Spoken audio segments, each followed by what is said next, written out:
As per usual, I have spent the past week in a panicked frenzy watching like 7 anime because I just realized that the seasons are about to change and I finally get to catch up on Dandadan. And I'll talk about all of those spring anime I just had to finish later on in this video, but I thought it was really important to start this one out by just tearing down Rock as a Lady's Modesty as much as I possibly can. And I think the best way to do that while maintaining my spoiler-free MO on this channel is just to tell you guys about my experience watching the first episode. We open things up in Noble High School, which is weird because this isn't a fantasy anime. It's actually an all-girls school filled with Japan's elites and upper class, which is very normal and relatable, but our main character Lilisa actually isn't like that. She's just a regular old piece of shit like us. You see, her mom got remarried to a massive real estate mogul, and in the process, Lilisa had to give up playing guitar and her love of rock and roll that was introduced to her by her father, which is very normal and relatable. And now she's trying to achieve some unspoken goal by being an exemplary lady and earning the title of the school's noble maiden, which probably in this context means blending in with the furniture, but in a really pretty way. But okay, I see what we're getting at here, right? Rock is going to be the medium by which she escapes the stifling atmosphere in this scenario and really expresses herself as a person and maybe even wins people over to her side and changes the way that the school sees things like crude rock and roll. And that's when we get to the jam session. Now, full disclosure, I am a musician. My main instrument is the drum set. I'm something of a real rock and roller myself. So you can take this as a professional opinion when I tell you that the jam session is one of the lamest things I have ever seen. Never in my life have I been more keenly aware that the writers of a piece of media had no idea what they were talking about. Let me explain. She and another student start playing the guitar and drums respectively to a metal track that they both know, and they're kind of shredding. It's pretty good. There's some CGI drums, but I can get past that. But then we get Lilisa's internal monologue, and she is honestly blown away by the skill on display here, by the talent of this rich drummer girl, as she plays basic metal beats and simple fills. When it comes to drumming, a faster or more intense beat does not necessarily make it more difficult. Losing It All by Amber Lynn is one of the softest songs you will ever hear, and the drums in that song are significantly harder to play than the music they played in this scene. Celery, she's a guitarist. Maybe she just doesn't know how difficult certain drum beats are. Are you happy now? No, because after that she starts monologuing about how she's being overwhelmed by the intensity of the drumming, how it's overpowering her guitar and drowning out her sound. Turn your amp up. There is a black box in the corner of the room with a tiny little knob on it that says volume.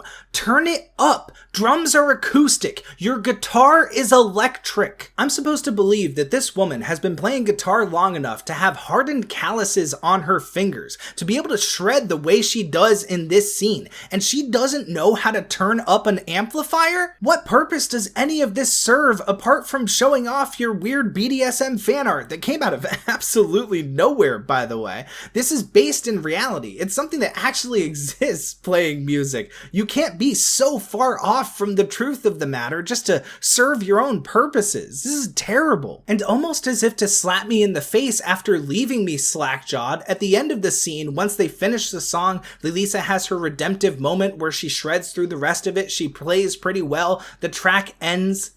The drummer just randomly starts playing a drum fill, hitting all the drums as fast as she can, slapping them with the sticks, going crazy, and then looks at Lilisa once she's done and says, "You're lame because you stopped playing. You burned out. That means you're bad. You should quit music forever."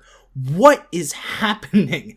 Do you know what would happen? Do you know what people would call it if the drummer at a gig just randomly started playing a drum fill after the rest of the band stopped playing? They'd call it cringe, and that's what this is. I gave it a few more episodes after that, but it just doesn't stop being lame, and I'm not finishing it. I'm dropping it forever, so I can't give it a score, but I definitely don't recommend it. Oh, and by the way, hello, and welcome back to Binging Last Season. This episode's gonna be fun. And now that I've spent too long rambling about a show that I didn't even like, I will need to speed through the rest of my to-do list from spring. Pause the video if you want to read the details, and let's get into it. I still haven't caught up to Fire Force, but I do love it. I haven't cared about Hero Academia since season 3, and a spinoff isn't going to change that. I just don't like Loser Ranger, and I refuse to watch the anime version of a book that I had for summer reading in high school. I didn't care about Anne of Green Gables, and I don't care about anime of Green Gables.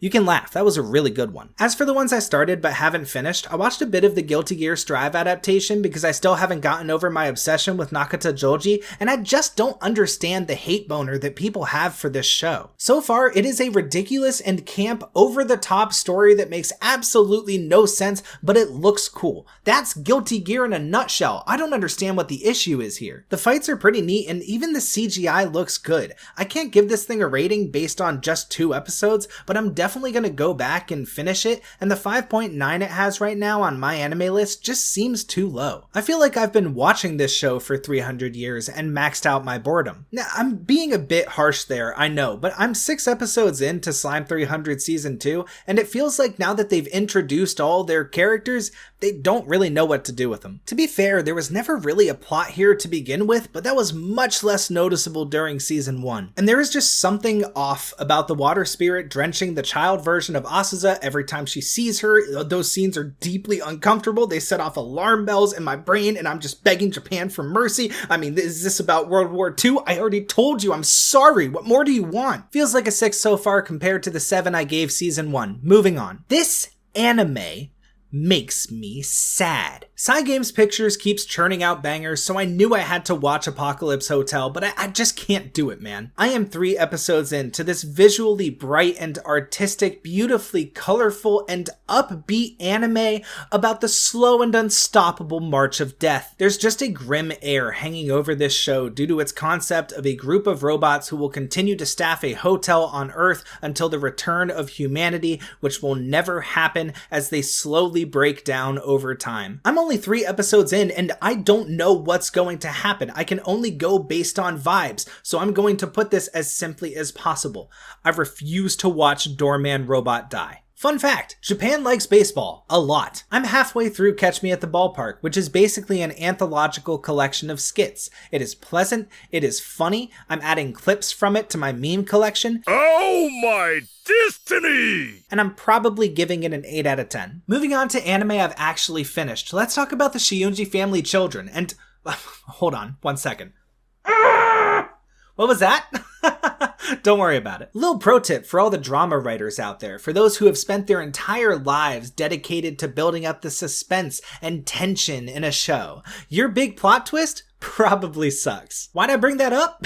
I don't know. The Shiunji family children is about a group of kids who have lived together for their entire lives. They're all ranging between 14 and 18 years old, and on their youngest sister's birthday, their dad finally decides to tell them that they were all adopted. Now, this wouldn't be an issue if the youngest sister hadn't just confessed her love for the eldest brother, but it'll be fine because he's got a good head on his shoulders and he knows that they're still family. I mean, it's not like everyone else is gonna start acting crazy, right?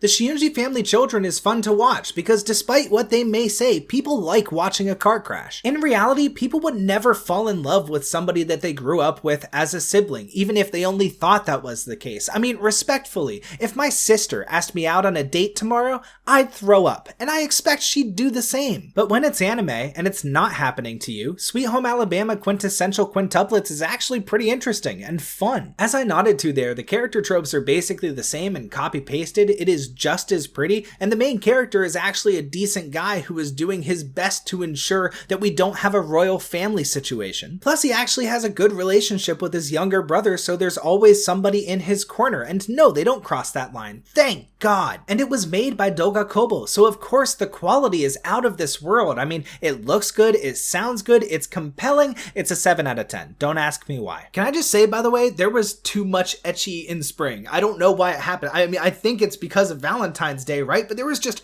so much. I mean, between Yandere Dark Elf, Makina-san's a love bot, and High-Tech Kudasai Takamine-san, it's just too much. You guys expect me to watch all of this? I mean, with all due respect, my penis is tired. You guys think it's all fun and games, but spare a thought for my penis. 7 out of 10. I didn't watch the other ones. I've been putting off telling you guys this, but at this point it needs to be said. Uma Musume Cinderella Grey is, unfortunately, the best thing I watched from spring. Windbreaker was the runner-up, but it wasn't that close. And between Cinderella Grey, Apocalypse Hotel, and The Summer Hikaru Died, Cygames Pictures is looking terrifying right now. It's like they can do no wrong. You don't need to watch the prior seasons of Uma Musume to watch Cinderella Grey, and unless you want to be mentally unwell like me, you shouldn't. But if you're gonna take one recommendation blind from this video, let it be Cinderella Grey, because it is exceptional. It is intense, it's dramatic, it's funny, it is visually outstanding, and for once, it's an Musume adaptation that makes the most of everything that the concept has to offer. I gave it a 9, and the only reason I didn't give it a 10 is because I had just binged all of the Musume media available, and I thought I was experiencing Stockholm Syndrome. I gotta double check this one. I mean, after drowning in sludge, even a rock looks like a gem. Last up is Kowloon Generic Romance, and this one was unfortunate. This show is more mystery than romance, and that means it suffers from, if I tell you any details past episode 1, I will spoil the entire thing for you syndrome. So I'll say this, we're given a world that is both dystopian and nostalgic within the walled city, and it's drawn in a style closer to old school anime to intensify that feeling. It's very pretty, but it's also slightly uncomfortable, and there are strange phenomena happening around every corner. And the mystery surrounding Kujiraireko and her coworker Kudo draws you in and chills your spine just a little bit. And at the start, I thought we had a 10 on our hands. I mean, I don't even like old school anime, but I was completely locked in. But as the series goes on, it starts to feel dirtier, and every time we learn something new about the mystery,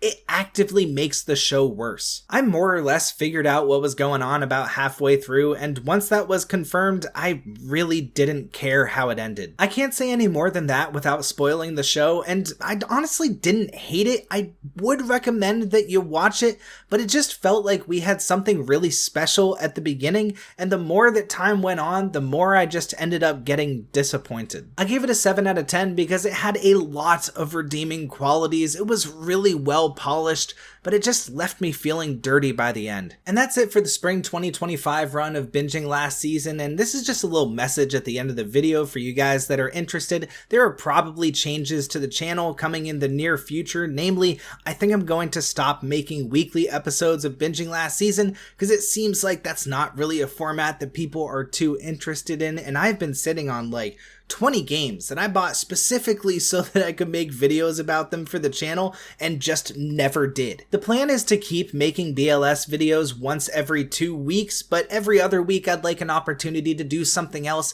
like the Musume video that I've been sitting on for a calendar year that I just simply cannot finish, or I've been thinking about making a video pleading with the anime industry to stop adapting webtoons because it's clearly not going well. And now is the time to change things up considering the absolute state of YouTube, but I will be maintaining something close to a weekly upload schedule, and Binging Last Season isn't going anywhere. That's all from me. I hope you guys enjoyed, and I'll see you guys next season.